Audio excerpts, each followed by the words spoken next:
Hey guys, you're back through to the Dyslexic Entrepreneur YouTube channel. Thank you very much for joining me today. The video today is about the dreaded B word, not bitches, it's budgeting. I need to put out a disclaimer before we even begin the video. This is not financial advice. This is just me as a dyslexic entrepreneur giving my views and opinions and experience of budgeting. If you are in severe financial crisis, please don't use this as a guide, and please get hold of a debt what are they called again? Debt consolidator, and please speak to be local helplines you can phone. But like I said, this is not financial advice. This is just me as an entrepreneur and as a dyslexic giving a bit of advice on how to budget. Okay, so the first thing is what the fuck is it about dyslexic people and budgets? Why? My experience, I'm shit at it. I'm better now, but I was fucking shit at it at the beginning, and I was shit at it all through my life, to be honest with you. And I know that's got a little bit to do with the education system and how we're not really taught we're not taught financial education, and we're not taught sort of how to save and all that kind of stuff. But just my whole life I feel like I've just been shit at it. And even when I got really serious about it, when I started my businesses, I was even then it was really fucking difficult. And then I started learning that it's kind of a lot of dyslexic people struggle with budgeting, and I think it's I got a fucking brain like spaghetti when it comes to this stuff, because it's just it's not what I'm about. I think myself and a lot of dyslexic people have got the skill set for entrepreneurial endeavors, networking, bridging gaps, seeing solutions when there's problems instead of just seeing problems, coming up with cool innovative ideas. That's what we're about doing all of that cool exciting shit. We're not about the detail. I remember I just consumed podcasts when I was starting out about business. I remember this guy being you're never going to be successful unless you sweat the detail. The best entrepreneurs in the world sweat the detail. And I was just fuck, I don't sweat the detail. And then I found out that was a load of bollocks. And you listen to Richard Branson doesn't give a fuck about the detail. He's a bit of a dickhead, but he doesn't give a shit about the detail. So yeah, it's just, I don't know why as dyslexics we struggle with it, but we do. So this video is requested by a few people, one lady in particular. I won't name her just in case she doesn't want to be named, but via a Facebook group I'm a member of, supporting dyslexic business entrepreneurs. So how I'm going to do this video today, guys, is I'm going to break it down I'm going to break it down to two things. It's going to be, I'm going to give you people advice who have got accountants, and I'm going to give people advice who haven't got accountants. So what we'll do is we'll start off with the accountants, and we'll jump straight into that one then. So what you want to do is, if you've got an accountant, you want to ask them to give you a breakdown and a list of all of the payments that come out of your business account on a monthly basis. That's all the ones shit bust come out, like your rent, your telephone bill, your internet, all those normal standardized ones, same as that you get at home, right? All those ones. And then the good thing is with an accountant is they will categorize it. They'll send you a spreadsheet, because they love a spreadsheet, and it will be categorized. It will be, you'll have it'll just be all in categories. And then the best thing about that is you can kind of see where you're spending the most money, or you can see where your ship is leaking the most water, as it were, right? A little tip on this as well is, once you've got that list through, go into your personal banking, right? I prefer printing stuff off. Like with my dyslexia, I like working with paper. Like that's why I have a paper workbook, and my handwriting's terrible, but that's why I have like a paper workbook. Like I carry this thing with me everywhere I go. You know, I don't really write notes on my phone very much, very rarely, unless I have to, but like it's always in here. So I print off, sorry, back to the tip, print off your bank statement, go through it and see if there's anything you can swap from your personal banking over to your business banking legitimately, so not illegally, like anything that's legitimate. Like, so recently what I found out is that I was running one of my business phones from my personal account, because where it basically I started off with just a personal account when I was doing like side hustles and stuff, and I didn't have a business account, and I just forgot to swap it over. So that was something that should have been going through my business account and coming off my total profit of the year.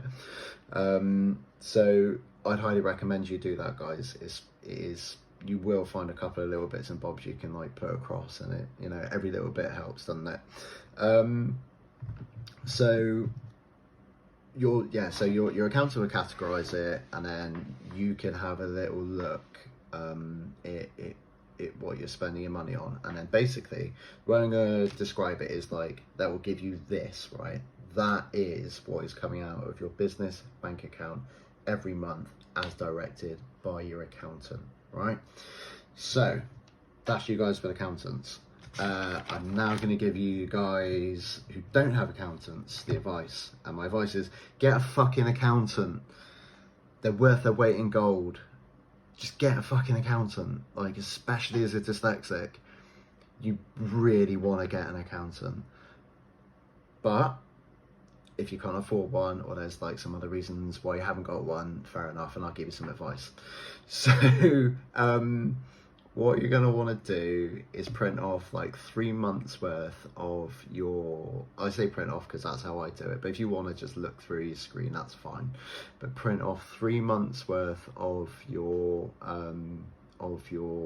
statements, go through with a highlighter or a pen and have a look and see what's coming out every single month on a regular basis. So again, it's going to be your phone, your rent, staff wages, you know, electricity bills, that kind of stuff.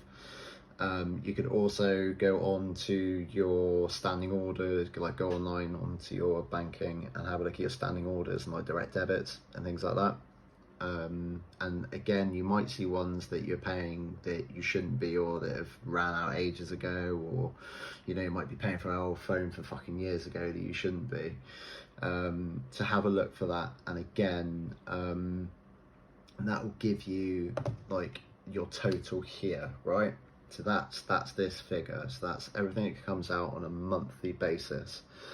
The other thing that I was asked to kind of give a bit of advice on is how to figure out a budget, because when you're an entrepreneur, your wages do this every single month. Like, no, very rarely 2 months are the same, right? You might have a really, really good month, you might break your ankle and not be able to work for a month. Do you know what I mean? So what I recommend, you can only do this down to about 3 months. Anything less than 3 months, it doesn't really work. But essentially, you want to get like an average. So let's say you've been working for 12 months, you get your total for the 12 months that of your income, and then you divide it by 12. That'll give you your average monthly income. Like I said, you can go like, don't go any less than it. If you've been operating for 2 months, you can't do this. You're just going to have to kind of have a look through and generally figure out what you've got. But 3 months, you can kind of do it. So that will give you, so you've got your bills here. That's this fist, and then once you do that, that's going to give you your average of this fist. Hopefully they're both the same size, or this one's bigger. Hopefully this one's bigger, right? You can then see that hopefully they're fine, you've got enough money that's coming out, and then you can start looking at, oh, do I have a bit of extra money to put into, let's say, like an advertising budget, or do you want to put some away or buy some more tools, or do you know what I mean? You can start looking at other things, how to budget for other things, but that process is really, really useful just to make sure that your ends are meeting properly. What I recommend as well, as an entrepreneur, because of the fact that the 1 month goes up, goes down, goes up, goes down, is have a decent overdraft, and don't stay in your overdraft. Use it as it's designed for. It's meant to be like a bounce back. HSBC do a good overdraft, and they're as a business bank. They were the guys I first banked with when I started my business, and they are quite good, to be fair. And it's worked out really well because there are some times where you have a bad month, you use your overdraft to pay what you need to pay, and then your next month you have a fantastic month, you pay off your overdraft.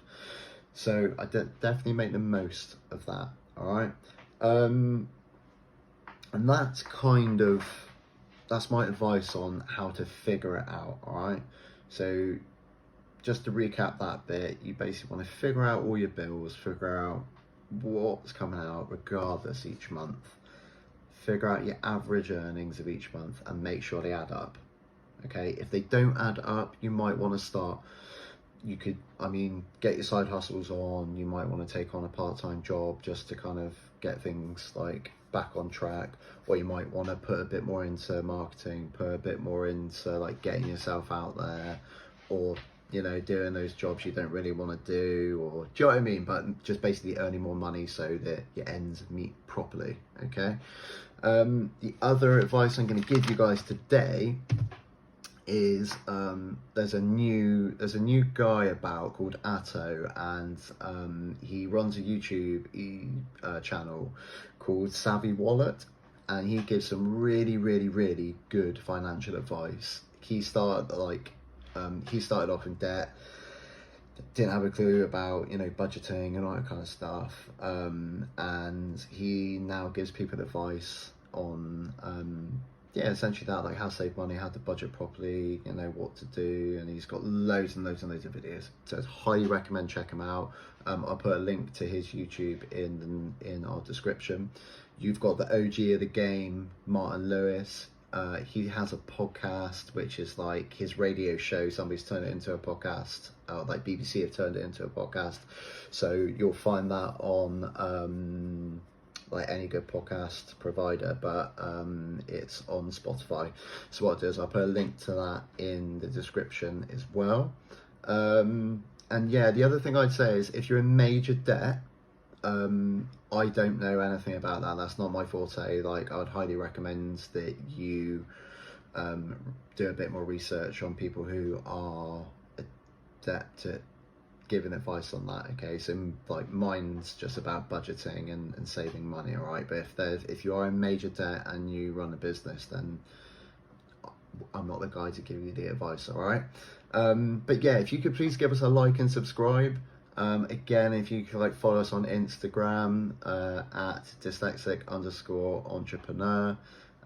You can also check out our business, my two businesses. It's at Pine Tree Carpenters, and then our main one, which is Shepherd's Hut Building, is at Pine Tree Huts. Check out some of the cool stuff we're up to at the minute.